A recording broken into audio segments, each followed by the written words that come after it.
Vamos dar início à nossa quarta aula do curso de Catolicismo para Adultos, hoje abordando o tema Anjos e Demônios.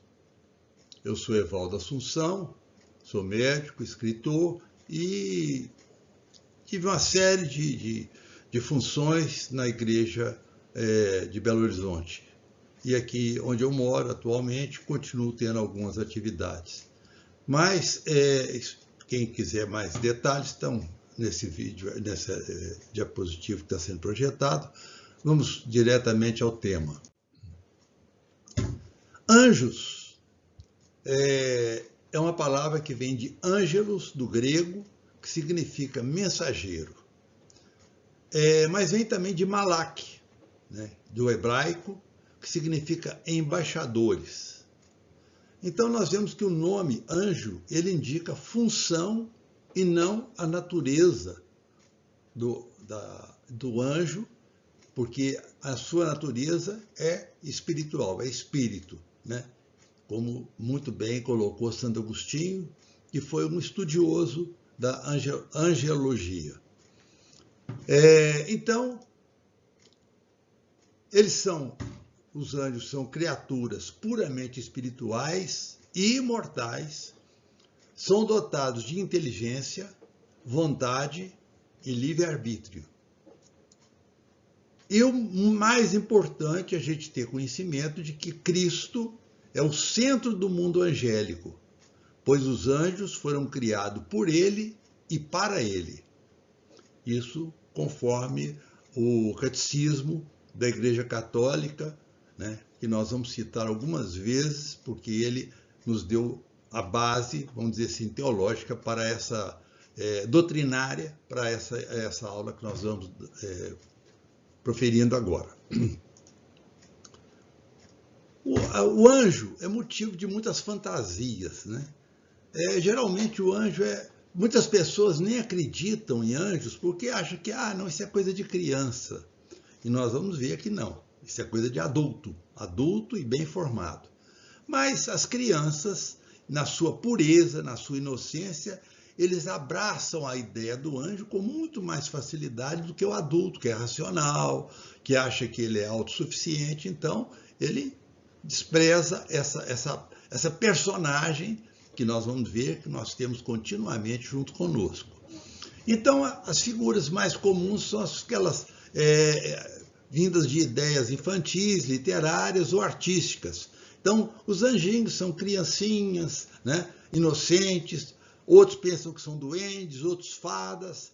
E uma figura assim que marca muito os anjinhos são os anjinhos barrocos, chamados assim, porque são aqueles que mais em Ouro Preto, nas igrejas de Ouro Preto, Aleijadinho esculpiu vários anjinhos, né, que são aqueles anjinhos barrocos.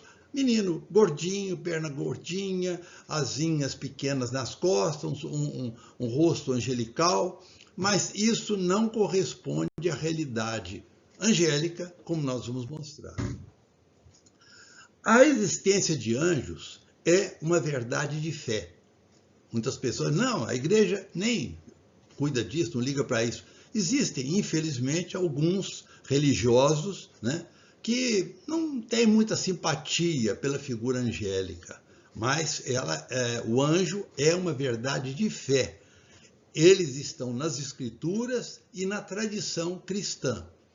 Então são duas fontes indiscutíveis que falam da existência dos anjos.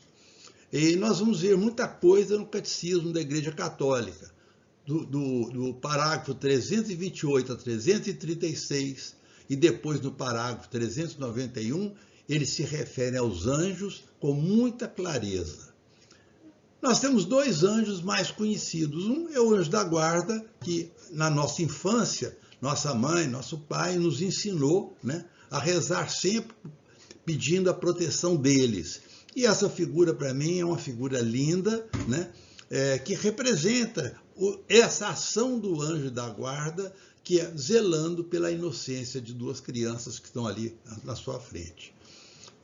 E outro anjo muito conhecido é São Miguel Arcanjo, esse jamais cultuado por adultos, né, que acreditam na sua função quase militar. Sempre ele é representado com uma espada na mão, com uma armadura, né, com a roupa de soldado romano e esmagando um demônio no eterno combate do bem contra o mal. Nós vamos falar sobre eles. Os anjos aparecem na Bíblia desde o Antigo Testamento. A primeira aparição está no Gênesis, né? Quando fala que os querubins expulsaram Adão e Eva do paraíso, que Deus os tinha expulsado, eles os conduziram para fora e fecharam a porta do paraíso, e querubins continuam na guarda do paraíso para ninguém mais entrar ali dentro. Isso está em Gênesis, capítulo 3, 24. Mas depois, em outras passagens, nós vamos encontrar, quando nós já vimos numa aula anterior, que Abraão, né, a mulher dele, Sara, era estéril, né, e ele estava desejoso de ter um filho, porque Deus havia prometido que ele teria uma geração enorme, mais numerosa do que as estrelas do céu. Então, a mulher dele, Sara, né, ela falou, não, faz o seguinte, eu tenho uma serva egípcia, você pode ter relação com ela, gera um filho nela e pronto, nós vamos ter o filho. E isso aconteceu. Só que alguns anos depois, né, Abraão conseguiu, né, por vontade de Deus, engravidou Sara. E aí, quando Sara se viu grávida, ela não aceitou a ideia da Agar, que era a sua empregada, né, com o seu filho Ismael, já estava com 2, 3 anos, fazer concorrência com o filho que ela esperava. Então, o que ela fez? Ela mandou, ela maltratava a Agar de todo jeito, até que a Agar um dia não aguentou mais aquilo e fugiu para o deserto, com seu filho Ismael. E lá no deserto, ela e Ismael estavam condenados praticamente à morte, está em Gênesis 16, 7 e 13, né? Quando um anjo aparece para Agar e fala com ela, que ele vai conduzi-la para fora do deserto e que ela vai ter um filho que vai ter também uma geração enorme. E nós já falamos que Ismael é exatamente o precursor dos árabes. Então é onde eu sempre falo que a briga, né, de israelitas, judeus com os árabes era uma briga de irmãos por parte de pai. E isso é muito confuso.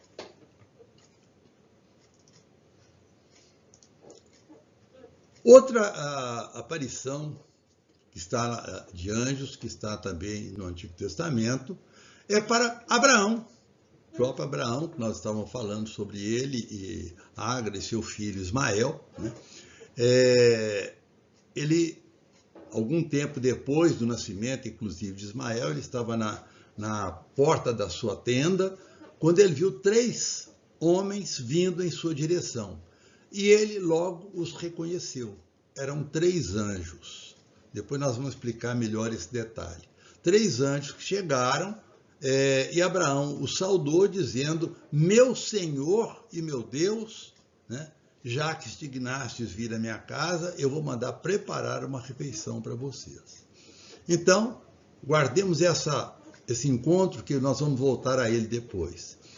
Outra situação de manifestação angélica na Bíblia, no Antigo Testamento, foi colocada no livro de Tobias, quando o arcanjo Rafael, né, sem se revelar, ele se propõe a acompanhar Tobias numa viagem que seu pai pediu para ele receber um dinheiro de um irmão dele, do pai do Tobias, quer dizer, um tio do Tobias, e era um lugar mais distante e Tobias não sabia o caminho. Então Rafael apareceu como uma pessoa e dizendo que conhecia bem o caminho, e eles então fizeram toda a sua viagem. É uma história muito bonita, que eu sugiro a leitura desse trecho do livro de Tobias. No Novo Testamento nós vamos ver anjos aparecendo bem definidos. A primeira manifestação angélica, assim, bem clara, foi do arcanjo Gabriel, quando ele anuncia a Zacarias, que era um sacerdote do templo, que ele iria ter um filho, e a esse filho ele daria o nome de João, que seria uma pessoa excepcional. trata-se de João Batista. A história é longa, nós não precisamos de contar. Quem quiser conhecer melhor, está em Lucas 1, né? Tem toda essa narrativa. Mas foi um arcanjo aparecendo a Zacarias e se identificando. Eu sou o arcanjo Gabriel. A outra manifestação conhecida de todos, nós estamos até às vésperas, né, da consequência dessa aparição, que é o anúncio do mesmo arcanjo Gabriel a Maria, dizendo que ela seria a mãe de Jesus, que ela teria sido escolhida para tal, se ela aceitasse, porque Deus não nos obriga a nada. Então Maria tinha a opção de dizer sim ou não. E ela fala: eis aqui a serva do Senhor, faça-se em mim segundo a sua vontade. E Maria se torna a mãe de Jesus. E também o arcanjo falou: eu sou o arcanjo Gabriel. Outra manifestação muito clara que vemos no Novo Testamento foi quando Jesus, depois de ter ido para o deserto, passou 40 dias jejuando e orando, e o demônio aparece para ele, né, tentando. Nós já vimos isso quando falamos na história de Jesus, e quando Jesus recusa as 3 tentações do diabo e ele vai embora, então aparecem os anjos para dar a Jesus o apoio, o alimento, água e tudo mais. Então, está lá em Mateus 4. No Getsemane, quando Jesus estava orando, já preparando-se para a sua paixão e morte, né, ele com os discípulos que dormiam, os soldados vêm para prendê-lo, e Pedro saca da espada e tenta defender Jesus, também vimos isso, já vimos isso anteriormente, e a hora que ele saca a espada e ainda corta a orelha de um soldado, que Jesus imediatamente recoloca no lugar e cura aquele soldado naquele momento, Jesus fala para Pedro: olha, Pedro, se eu quisesse, eu podia pedir a meu pai, né, para mandar legiões de anjos para que vim me defender e me ajudar, mas isso não está previsto na minha vinda para aqui. Então, por favor, guarde as armas e eu vou me entregar. E se entrega para os soldados. Alguns questionamentos exegéticos que eu acho importantes, né? O primeiro deles é o seguinte: o anjo, quando aparece e manifesta, ele é um anjo, personalidade anjo, ou é o próprio Deus que se manifesta sob a figura daquela pessoa, porque normalmente aparece como uma figura de um ser humano, né? Mas é o próprio Deus que está ali se manifestando. Então eu digo que a resposta é sim. Então, naquele momento que Agar, lá no deserto, já falei, né, estava lá para morrer com seu filho, um anjo do Senhor lhe aparece, né, e fala com ela que ele vai conduzi-la para fora do deserto e que ela também terá uma geração muito grande. E ela responde: tu és o Deus que me vê. Então, o anjo, nesse caso, tudo leva a ver, né, leva a nos pensar que era Deus que estava se manifestando. Não foi um anjo que foi representando. Então, foi o próprio Deus. Também naquele encontro que nós já mostramos de Abraão com os 3 homens em frente à sua tenda, num lugar chamado Mambré, né, parece também aos estudiosos que aqueles 3 eram Deus, né, na sua forma trinitária, Pai, Filho e Espírito Santo, se manifestando ali como 3 homens, né? E Abraão os reconhece e os acolhe. E ele também diz: meu Deus. Uma terceira manifestação que fica muito claro, assim, que deve ser realmente Deus que estava manifestando, foi quando Jacó tem um sonho. Naquele sonho ele acorda e luta com um anjo, né, que apareceu lá para ele, e nessa luta com o anjo, ele tem uma visão também da escada do céu, que era uma escada onde anjos subiam e desciam. E quando aquele anjo com quem ele lutou, né, ele é derrotado por ele. O anjo, entre aspas, se anuncia: eu sou Javé, o Deus de Abraão. Ou seja, aquele anjo ali não falou eu sou Gabriel, Rafael, falou eu sou Javé, o Deus. Portanto, era Deus que estava realmente manifestando naquele momento. Outra dúvida que se pergunta muito é se o anjo tem individualidade, inteligência, vontade, e a resposta é sim. Nós já falamos, ainda vamos repetir depois mais algumas vezes na frente, né? Por exemplo, então Rafael, quando acompanhou Tobias na sua viagem, ele, o tempo todo, Tobias só veio saber que Rafael era um anjo quando ele voltou da viagem. Tudo que aconteceu durante aquele tempo que ele estava viajando, depois a volta, é uma história muito bonita, mais longa, né? Que não tem razão para contarmos aqui, mas só no final, quando o pai de Tobias, que estava cego, ele é curado pelo anjo, pelo arcanjo Rafael. Então, nesse momento, ele se anuncia como o arcanjo Rafael. Em outro momento, no nascimento de João Batista, né, no anúncio do nascimento de João Batista, lá no templo, para o Zacarias, como já falei, Gabriel anuncia e ele se diz, eu sou Gabriel, né? Então, ele tem a sua individualidade, ele não é um anjo qualquer, ele é Gabriel, né? E da mesma forma, quando ele anuncia para Maria o nascimento de Jesus, ele também se anuncia como Gabriel, quer dizer, ele se dá o seu nome, ele tem a sua individualidade, ele tem a inteligência para conversar e fazer o que é necessário. E com Tobias, numa viagem inteira, ele demonstrou toda a sua vontade, sua inteligência. Então, a resposta para essa pergunta, como eu disse, é sim. Miguel, né, também combate os anjos caídos. Aí nós vamos ver lá no livro do Apocalipse, em 12:7, Miguel lutando, e ele é também identificado como o arcanjo Miguel, que normalmente é apresentado sempre nessa forma de um soldado romano lutando.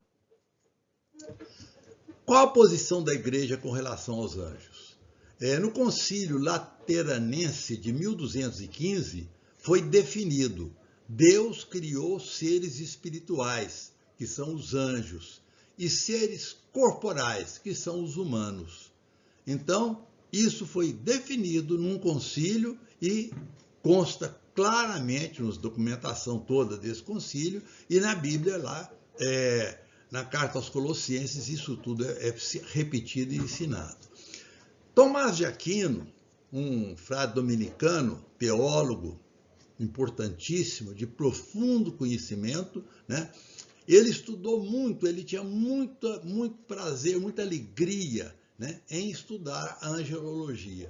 E nesse estudo, ele definiu que os anjos tinham também uma hierarquia. Então, ele estabeleceu essa hierarquia angélica que outro teólogo anteriormente já tinha delineado. Vamos ver mais à frente. Papa Pio XII, na sua encíclica Humani Generis, de 1950, ele diz claramente: anjos são seres pessoais.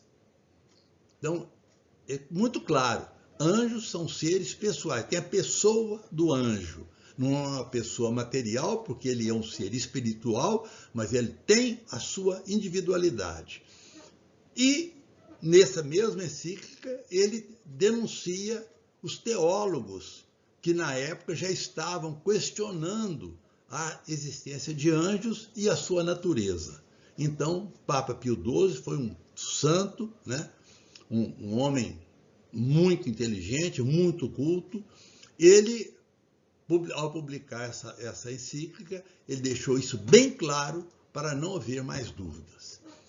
O Papa João XXIII sempre pedia ajuda do seu anjo da guarda quando ele ia fazer qualquer atividade. Ele falou várias vezes que antes dele fazer qualquer atividade, ele pedia o apoio, a ajuda do seu anjo da guarda.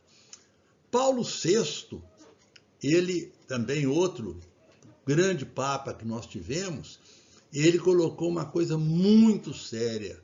Essa frase dele até hoje bate na minha cabeça e eu me preocupo muito, porque isso nós estamos percebendo nos dias atuais que é uma verdade. Ele disse: a fumaça de Satanás entrou na igreja, ou seja, dentro da estrutura da igreja, dentro do corpo de pessoas que estão dentro da igreja, muitos lá estavam com uma intenção satânica. Isso não sou eu que falo. O Papa Paulo VI falou isso, né? E a gente percebe, eu me lembro que a gente, anos atrás, quando teve o governo militar no Brasil e tudo, dizia-se que alguns agentes do comunismo, né, eles fingiam uma vocação sacerdotal e entraram para seminários, se ordenaram sacerdotes para depois subverterem a ordem dentro da igreja. Isso é uma coisa que se falava, eu não tenho prova, eu estou apenas compartilhando com quem está nos escutando, porque foi uma consequência dessa frase, que não é minha, é de Paulo VI. A fumaça de Satanás entrou na igreja. João Paulo II, em 1986, fez 6 pregações seguidas, né, sobre os anjos. E ele dizia: anjos são criaturas espirituais com intelecto e vontade livre. Eles têm o livre-arbítrio. São superiores aos homens, porém limitados. Eles não são deuses. Isso é preciso ficar bem claro, porque tem pessoas que cultuam os anjos como se cultua Deus. Não, os anjos não são deuses. Os anjos são auxiliares de Deus dentro do seu processo.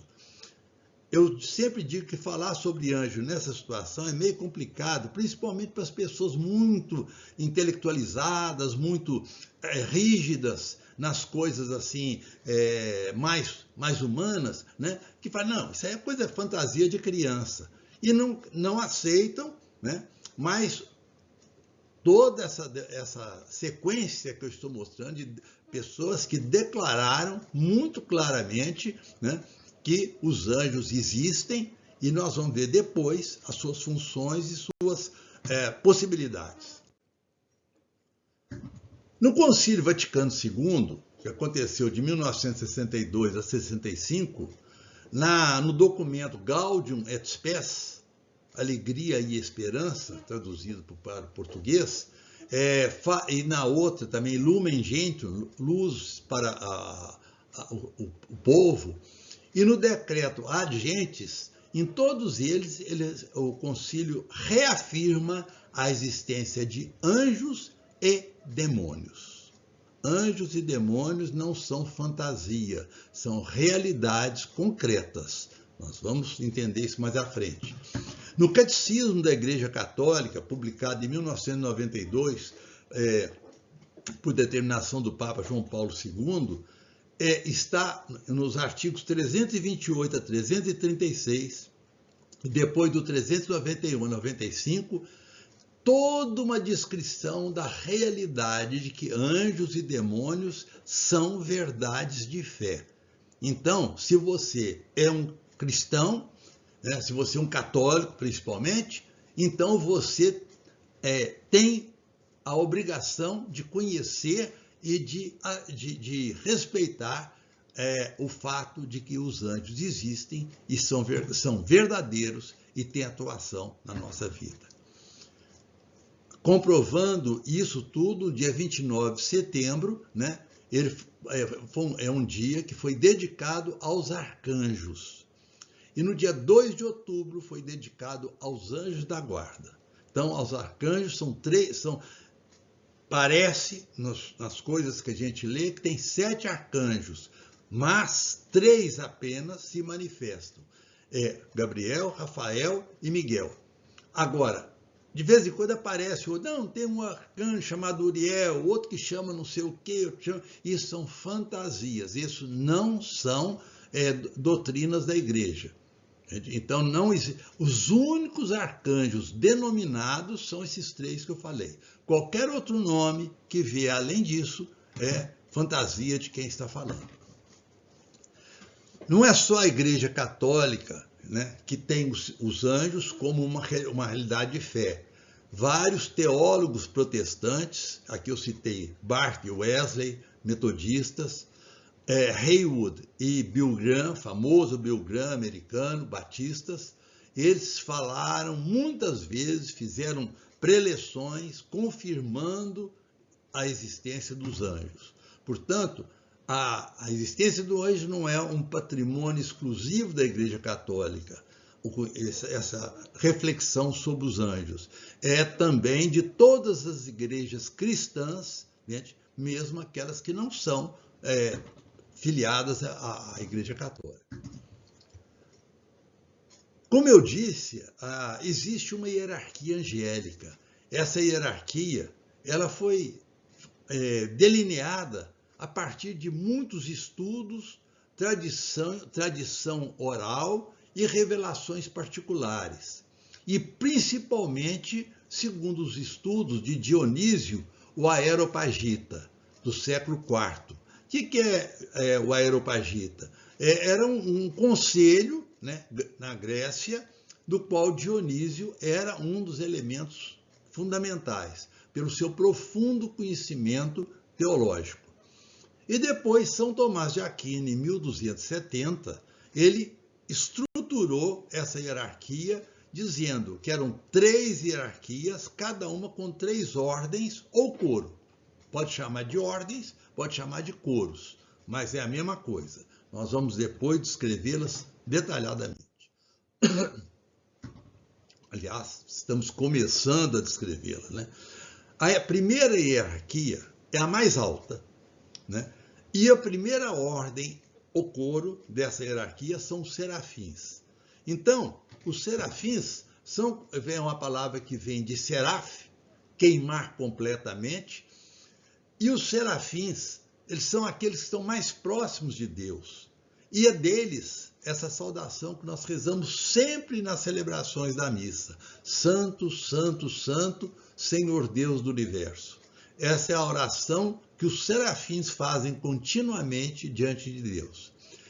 A figura dos serafins é muito particular. Está nessa imagem aí em cima, que as pessoas que tiveram essa visão dos serafins, eu vou dizer quem foi, né? Eles narravam que eram anjos diferentes. Eles tinham 6 asas. 2 asas que cobriam totalmente a face, 2 asas que cobriam totalmente os pés e as pernas, e 2 asas que eram usadas para o voo, né? Claro que são figurações próprias. Quando nós, humanos, nos vemos diante de uma realidade que não é a nossa realidade, que nós não compreendemos, cada um narra conforme ele acha e entende que está vendo. Então, aquilo foi, no caso dos serafins, as pessoas que tiveram essas visões, todas foram unânimes em dizer que essa era a imagem dos serafins. Os serafins são os que estão mais próximos de Deus. Eles estão continuamente junto de Deus. E a palavra seraf, que significa queimar completamente, vem do sentido de que eles nos abrasam no amor de Deus. Ou seja, ele aquece o nosso coração com o amor de Deus. E é interessante que eles são citados 2 vezes, só 2 vezes na Bíblia. Uma em Isaías, no Antigo Testamento, quando uma passagem que a gente lê muitas vezes durante as celebrações, né? O Isaías, ele era uma pessoa comum e ele está no templo rezando quando ele vê os serafins e Deus se manifesta a ele para ir ser o profeta que ele foi. E ele ficou, não, eu não tenho condição para isso, eu não sei nem falar direito. E um serafim pega uma brasa, lá provavelmente naquela, onde iluminava lá o templo, né? Naquele tempo, não havia energia elétrica, e ele pega uma brasa numa tenaz e leva até a boca de Isaías. E colocando nos lábios de Isaías, ela não queima, mas ela purifica e prepara Isaías para ser o grande profeta, né, que foi não só ele, o primeiro Isaías que teve essa experiência, mas os outros que depois deram continuidade. Nós sabemos que teve 3 grupos de Isaías. O primeiro, o original, depois 2 grupos que continuaram produzindo os textos proféticos dentro da linha de Isaías. E a outra citação dos serafins está em Apocalipse, no 4.8, quando João tem aquela visão apocalíptica do fim dos tempos, né? E os serafins se manifestam próximos dele. Então, essa é a primeira ordem, o coro, e, portanto, os serafins são considerados a ordem mais elevada no sentido de intensidade, de conhecimento, de amor a Deus e tudo mais. A segunda ordem da primeira hierarquia são os querubins, né? Os querubins são aqueles que possuem a plenitude da ciência, eles trazem a sabedoria para a humanidade e ajudam nas tentações contra a fé. Quando a gente está tendo sacerdotes, cristãos, estão sendo tentados contra a fé, são os querubins que vêm a estimular a nossa consciência, a nossa mente, depois nós vamos entender como eles fazem, né? Para nos ajudar a superar aquelas tentações. Eles aparecem inúmeras vezes no Antigo Testamento, várias citações estão ali, né? E uma muito particular foi quando Deus se manifestou a Moisés no Êxodo, né? E deu as tábuas da lei para ele e mandou que ele colocasse fala tábuas, mas são de pedra, né? Aquelas 2 pedras com as leis, os 10 mandamentos que Deus imprimiu na pedra para Moisés levar para os judeus que estavam fugindo do Egito para a Terra Prometida, e mandou que ele fizesse uma arca de madeira revestida de ouro e colocasse a figura de 2 querubins em cima da arca. Então ali tem uma fotografia de uma reprodução. Nós não sabemos porque ninguém mais viu a arca, não sabe, mas algumas ilustrações antigas e tudo. Então faz-se hoje reproduções da arca, né, que continha as tábuas dos 10 mandamentos. De vez em quando aparece alguns fantasiosos, não, a arca foi encontrada, a arca já está em tal lugar, já deu até filme da arca lá, de Indiana Jones e tudo mais, mas a arca nunca mais foi vista. Mas tem uma coisa interessante que eu queria ressaltar, porque lá em cima da arca, Deus mandou, foi ordem de Deus, que fossem feitos 2 serafins de ouro e colocasse os 2 com as asas abertas, como que protegendo as tábuas da lei que estavam dentro daquela caixa. Então aí é interessante, eu falo, se você se recorda da aula anterior que eu falei do movimento do iconoclastismo, daqueles que queriam quebrar todas as imagens, porque diz que isso era idolatria, e eu explicava que idolatria não é o que nós cristãos temos pelas imagens. As imagens são meras recordações nossas para estimular a nossa mente, né, para facilitar nossas orações, mas nós não estamos rezando para a estátua. Tanto que eu digo, se uma estátua caiu, quebrou, junta tudo que aquilo é barro, joga no lixo e compra outra. Então não há, claro que a gente tem que ter respeito, da mesma forma que você pega uma fotografia de uma pessoa querida sua, né, e você não trata aquela fotografia de qualquer maneira, não joga em qualquer lugar, e ela te serve não para você estar com a pessoa, mas sim para você relembrar daquela pessoa que está na fotografia. Mas, então, as pessoas alegam que Deus proibiu fazer imagens no Antigo Testamento, realmente, porque naquela época era muito comum as tribos terem deuses e mais deuses, tudo esculpidos em barro, em pedra, mas eles adoravam aquela estátua, aquele barro. Eles tinham para aquilo ali era Deus presente ali com eles, né? Então isso era idolatria, mas não o que o cristão faz. Então eu mostro que o próprio Deus mandou Moisés fazer 2 imagens de ouro para colocar em cima da arca dos querubins, os querubins que estavam guardando. Era para adorar aqueles 2 querubins? É claro que não. Aqueles querubins ali era uma imagem dos querubins que realmente estavam circulando e protegendo toda a humanidade nessas condições que a gente já falou. A terceira ordem da primeira hierarquia chama-se os tronos, né? Poucas pessoas sabem disso, poucos nomes, querubim, serafim, todo mundo já ouviu, mas trono já é uma coisa mais difícil. Quem que são os tronos? São aqueles anjos que permanecem sempre junto de Deus, eles estão sempre em redor de Deus.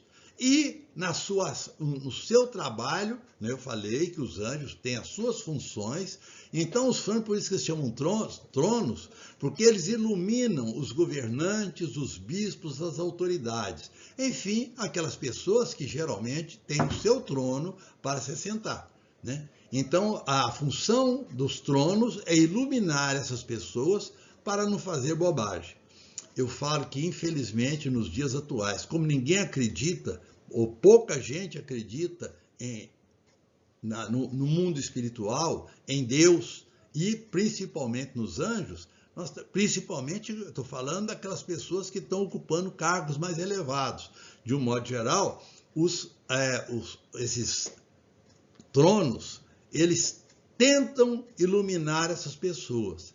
Mas, já falei e vou repetir, nós temos a liberdade plena que chama-se o livre-arbítrio. E se eu quiser não aceitar qualquer atuação de anjo sobre mim, é um direito que eu tenho, porque eu tenho meu livre-arbítrio e dane-se o resto. Então, infelizmente, esses governantes, dirigentes, até mesmo bispos ou padres, ou religiosos, pastores, o que for, né, que não aceitam a ação angélica, eles são pessoas que estão fazendo o mal e não se tocam com o mal que estão fazendo. Mas as consequências sempre vêm. Chegamos na segunda hierarquia, né, que é logo abaixo daquela primeira. Então, tem a primeira ordem, são a das dominações. As dominações é o nome que se dá aos anjos, né, que ajudam a governar o mundo. Então, são os anjos que estão sempre em torno das nações, procurando melhorar as condições pela sua ação de iluminar, de soprar no ouvido de quem que está governando, né, para fazer o bem e não usar o seu poder para benefício próprio e estar se enriquecendo. Como eu disse também, infelizmente, eles não obrigam, e eles simplesmente inspiram. Mas se eu não aceito a inspiração, infelizmente vou fazer o mal e vou ficar feliz do que estou fazendo, porque eu estou tirando benefício do que eu estou fazendo. A segunda ordem, o grupo, são os chamados principados. Os principados são aqueles anjos que eles sujeitam os fenômenos da natureza. Ou seja, eles modelam as coisas que vão acontecendo. Às vezes modelam dentro de limitações, né?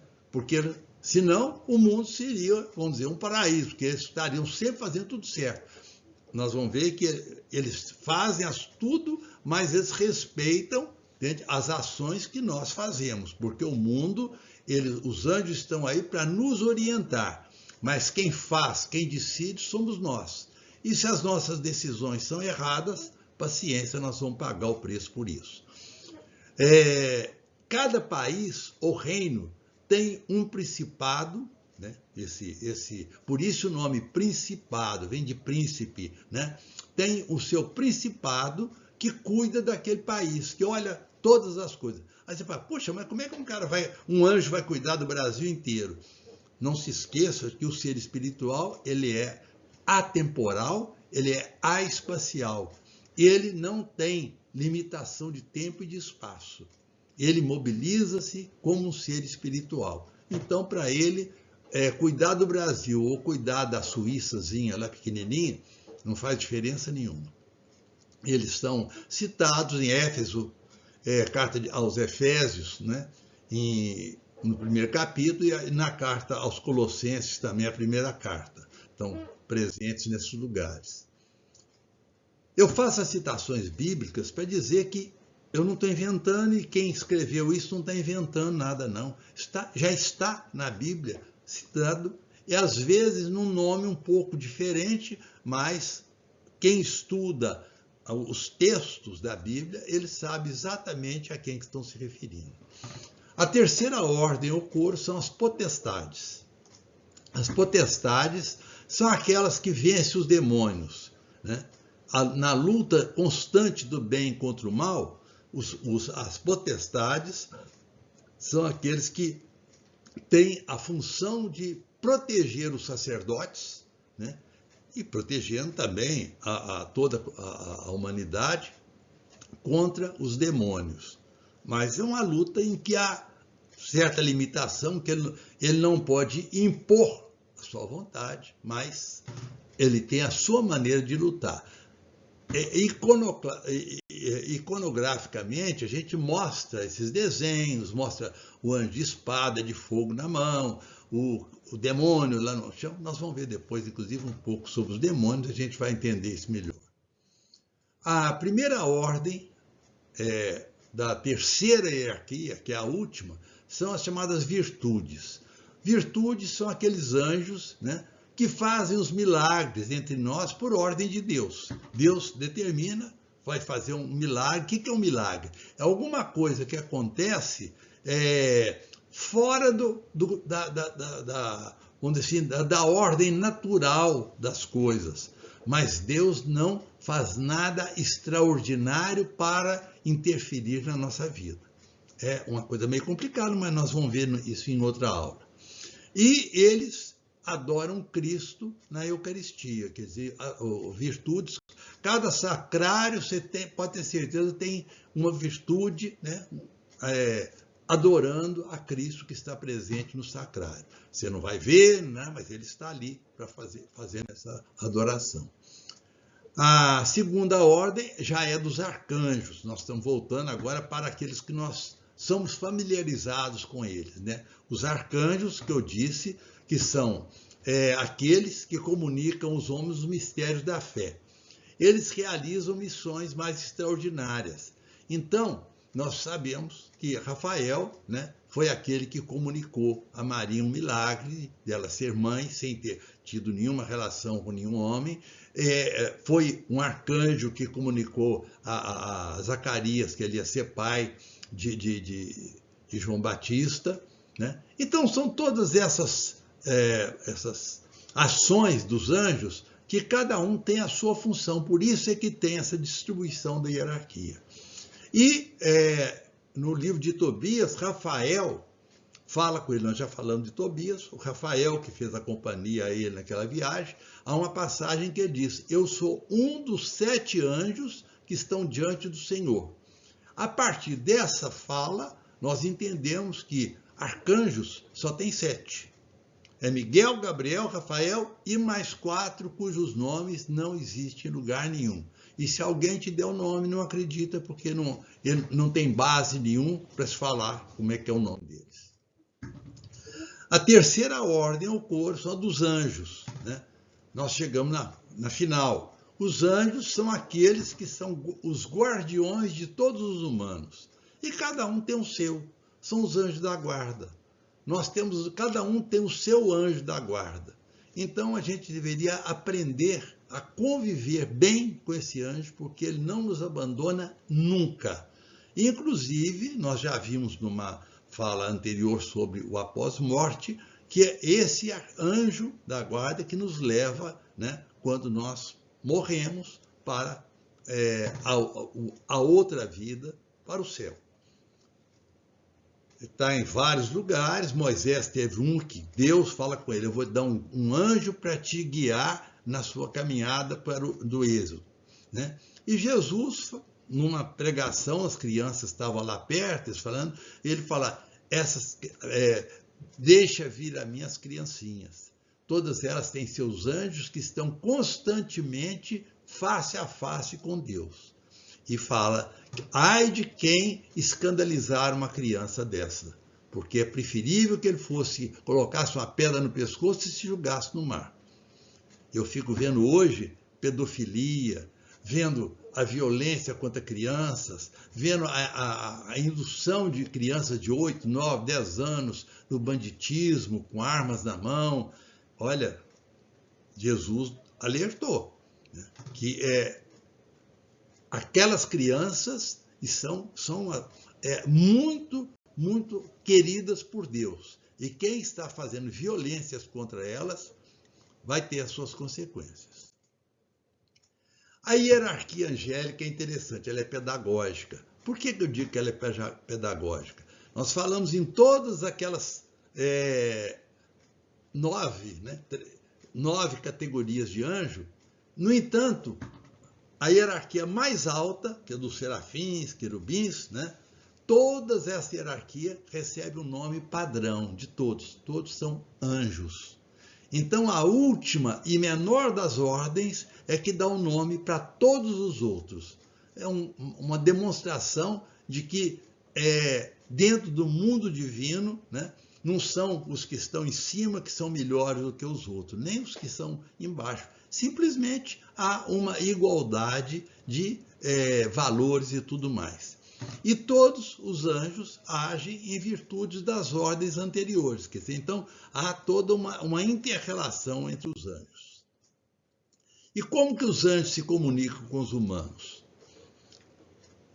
Por locuções auriculares. Nós já vimos, Maria, um anjo apareceu e falou com ela, então ela via e ouvia o anjo falando.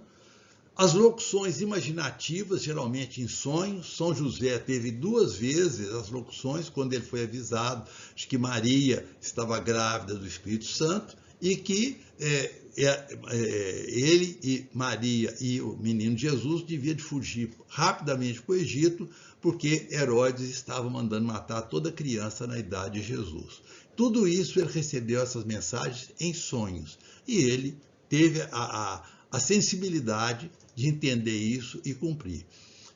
São João Bosco, como muitos outros santos, tem locuções intelectuais, ou seja, é uma espécie de comunicação para a intelectualidade daquelas pessoas, ajudando-as no seu trabalho e na sua atividade. E locuções inspirativas. Quem tem elas? Todos nós. Todo ser humano tem locuções inspirativas. Olha, muitas vezes você vai ouvir pessoas falando assim: ah, meu anjo da guarda me fez fazer isso, meu anjo da guarda me encaminhou para fazer aquilo. Eu sou um grande amigo do meu anjo da guarda, que é meu melhor amigo. Então, tudo que eu vou fazer, eu tenho sempre uma prece ao meu anjo da guarda, pedindo que ele me ajude, me inspire e me ilumine para fazer as coisas certas. Ele não faz nada para mim, nada. Eu estou fazendo essa exposição, e ele não está aqui sentado, podia falar: vai lá, vai descansar, e eu vou falando aqui para você. Ele não faz isso. Eu, como cirurgião, nunca vi Jesus nem anjo entrar na sala e falar: Evaldo, você não está conseguindo resolver esse problema aí, pode sentar ali, eu vou acabar a operação para você. Não.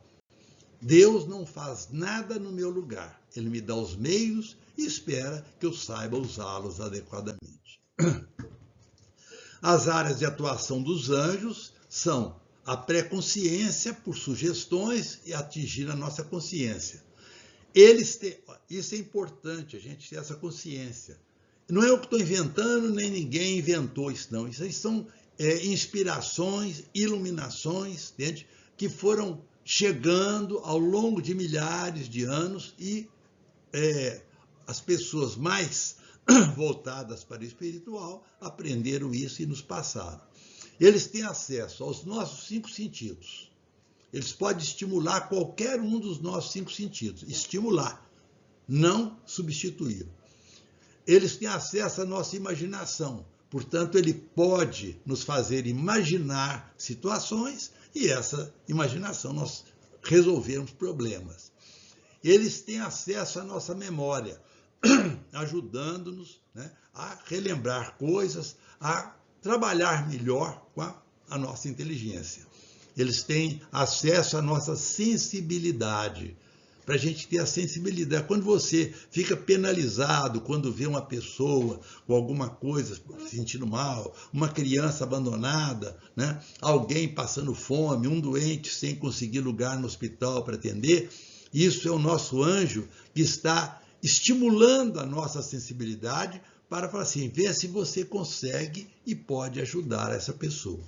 Então, as nossas ações são, todas elas, estimuladas, vamos dizer assim, pelos nossos anjos. Eles mudam os efeitos das leis naturais, mas não pode alterá-las. Quer dizer, eles podem mudar um efeito, adequar melhor o efeito de uma lei natural, mas sem alterar aquela lei. É uma coisa complicada, complexa, mas eles fazem isso. Mas eles não têm acesso à nossa inteligência, nem à nossa vontade e nem sabem do nosso futuro. Os anjos, apesar de serem seres espirituais, o nosso futuro, ele não tem acesso, porque o nosso futuro não é o que vai acontecer, não. É o que nós vamos, com o nosso livre-arbítrio, construindo ao longo de tudo. Então, ele não tem acesso a isso. Entende? Então, são três coisas que é vedada ao acesso aos anjos. Portanto, ele não pode fazer nada no meu lugar. Agora, eu chamo a atenção que tudo isso é válido também para os demônios. Por quê? Porque eles são anjos, são os anjos caídos, mas eles eram anjos, nós vamos ver isso agora, logo em seguida. E é assim que eles nos alcançam e nos seduzem, atuando no nosso sentido, estimulando um sentido para alguma coisa que não é adequada, né? Estimulando a nossa imaginação para pensar bobagem, estimulando a nossa memória para lembrar coisas, mágoas, raivas, para poder vingar do outro. Eles estimulam a nossa sensibilidade para não dar bola para o sofrimento alheio. Então, a atuação dos demônios é a atuação dos anjos, porém ao contrário. E a atuação dos demônios é uma atuação também que não atinge a nossa inteligência, não atinge a nossa vontade, não atinge o nosso futuro. Isso é muito importante, nós vamos ver depois. E chegamos neles, né? Se nós estamos falando de anjos, temos que falar um pouco também dos demônios. Demônio é uma palavra que vem do grego, daimon, significa espírito maligno, mas do grego diabelém, destruidor, divisor, enganador, sedutor. Vem do grego Satanás também, né, que significa o adversário. E o mais importante é o nome Lúcifer, porque Lúcifer teria sido aquele que promoveu a revolta contra Deus. Nós vamos ver isso daqui um pouquinho. Aquela figura está lá em cima exatamente para mostrar para vocês que aquilo é aquela figura que não existe. Aquilo ali é mentira, aquilo ali é o artista que gosta de fazer aquilo, porque pensa bem, se uma figura daquela chegasse perto de você, você ia ouvir com toda atenção, com todo carinho? Provavelmente não, você ia sair correndo, né? Então, aquilo ali é uma fantasia, que representa o mal, né? Então, o mal é feio. Então, quanto mais feio você faz o demônio, mais ele é representativo do mal. Mas se nós fôssemos representar os anjos realmente, essas duas figuras seriam mais apropriadas. Primeiro, o arrependimento do anjo que abandonou a Deus. O arrependimento do anjo que caiu. Então, aquela figura deprimida. Ou então, a figura muito bonita, né? O nome Lúcifer, por exemplo, significa aquele que é feito de luz. Então, um anjo, né, bonito, um rapazinho ou a moça, seja o que for a forma, é muito mais fácil para nos tentar do que aquela figura asquerosa e horrorosa que está lá em cima. Os demônios surgiram com a queda. Eles eram anjos, como todos os outros anjos. E foram exatamente os mais evoluídos, que foi o Lúcifer, né, que era um serafim, né? Ele que, vamos dizer, revoltou-se contra Deus. Segundo também as tradições, as histórias, dizem que como ele tem livre-arbítrio, como todos os anjos têm, e nós também temos o livre-arbítrio para escolher o que quisermos, Ele, quando soube que Deus iria humanizar-se para para viver conosco, como fez na figura de Jesus Cristo, e Lúcifer viu que ele teria que servir a um homem humanizado, a um Deus humanizado, ou seja, um homem que tinha a natureza divina nele, mas era um homem. Ele pegou e falou: não, eu, um serafim, vou pegar e servir a um homem? Não, de jeito nenhum. Então ele colocou a frase, que essa foi uma frase que é guardada ao longo da história: non serviam, que significa não servirei. E com isso ele rompeu com Deus. Rompendo com Deus, ele passou a fazer uma oposição a Deus e, consequentemente, opondo-se a Deus, ele opunha-se ao amor. E dessa maneira, ele tornou o seu posicionamento irreversível. Porque onde o amor é trocado por ódio, né, a situação é irreversível. Lúcifer levou uma parte da hierarquia angélica de diversos coros com ele. E São Paulo cita, né, nas suas cartas, os principados, potestades e dominações como vários dos anjos caídos. Quer dizer, então, o Lúcifer, ele arrecadou para o seu grupo aqueles que estavam lá em cima, naquelas primeiras hierarquias, os principados, as potestades e dominações.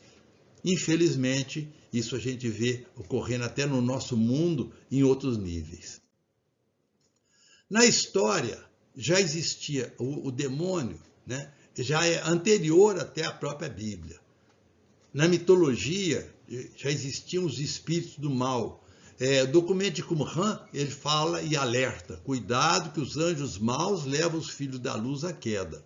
Aqui eu coloquei duas figuras das muitas de demônios da história. A arpia, o minotauro, são figuras que são mitológicas, não significa que eles existiam, mas a história narra a existência deles naqueles tempos lá passados. Então, quem gosta de ler história vai encontrar essas personagens lá. Beuzebu é o outro, esse nome, ele vem da junção do nome de dois deuses que eram cultuados pelos filisteus e os cananeus, lá na Mesopotâmia, 3.000 anos antes de Cristo. Era Baal e Zebul, eram os dois nomes. Então isso foi juntado e aí a história acabou juntando e criando o Beuzebu. Todos esses são citados de alguma forma na Bíblia, no Antigo Testamento, no Novo e também no Catecismo da Igreja Católica, para orientar. Nós temos que conhecer os bons, mas temos também que conhecer os maus. Mas é importante a gente ter conhecimento de que nunca existiu uma dualidade em criado, ou seja, tem pessoas que falam: não, Deus é Deus, mas o mal já existia antes e o bem também. Não existia. Como que existia? Não existia. Então, não existe bem nem mal, nem criado, nem criado. Por quê? O mal não pode ter sido criado por Deus. Deus é perfeito, e sendo perfeito, ele não podia criar o mal. Então, com isso, é uma fantasia achar que o mal foi criado por Deus para nos castigar, para nos fazer... Não existe. O mal nós podemos definir como sendo não alguma coisa, mas a ausência do bem. Porque o bem, sim, ele é concreto. Nós, quando fazemos o bem, nós sentimos que estamos fazendo o bem e nós vemos o bem acontecendo ao redor de nós. O mal é a ausência do bem, né? E ele acontece por quê? Pelo mau uso do livre-arbítrio. Quando uma pessoa usa o seu livre-arbítrio para causar dano ao outro, ele está criando mal para atingir o outro. Algumas reflexões sobre anjos e demônios são importantes, né? Hoje, com o desenvolvimento da tecnologia, da ciência, do aprendizado complexo, então passou a haver uma segunda religião, ou terceira religião, que é a ciência, né? Eu costumo dizer que a ciência é uma religião e o altar da ciência são os laboratórios e as bibliotecas. Não que eu seja contra a ciência, eu fui um cientista na minha época de profissional médico, mas é preciso que a gente tenha a moderação e a simplicidade, né? E a humildade para saber que nós estamos aprendendo coisas, mas que aquilo não é a verdade absoluta. Aquilo é uma verdade transitória, que a cada vez que a ciência progride um pouco, as antigas verdades acabam e vêm novas verdades. Com isso fez com que muita gente envolvido com a ciência, né, passasse a ter desprezo pelo mundo espiritual. Então ele acha que isso é uma coisa de débeis mentais, de criança, de gente ingênua, porque nós, os grandes cientistas, inteligentes, intelectuais, nós não caímos nessa bobagem. Realmente, eu vou te contar, o orgulho é que leva a pessoa a ser vítima fácil do mal, né? Do demônio. Porque ignorar que existe um anjo caído que está pronto a nos levar a fazer mais ainda o mal, né, facilita muito a ação dele. E quando a gente também faz o contrário, tem aquelas pessoas que na ingenuidade atribuem tudo ao demônio, qualquer mal. Ah, isso é coisa que o demônio fez. Ah, aquilo que o demônio fez. O demônio não faz nada.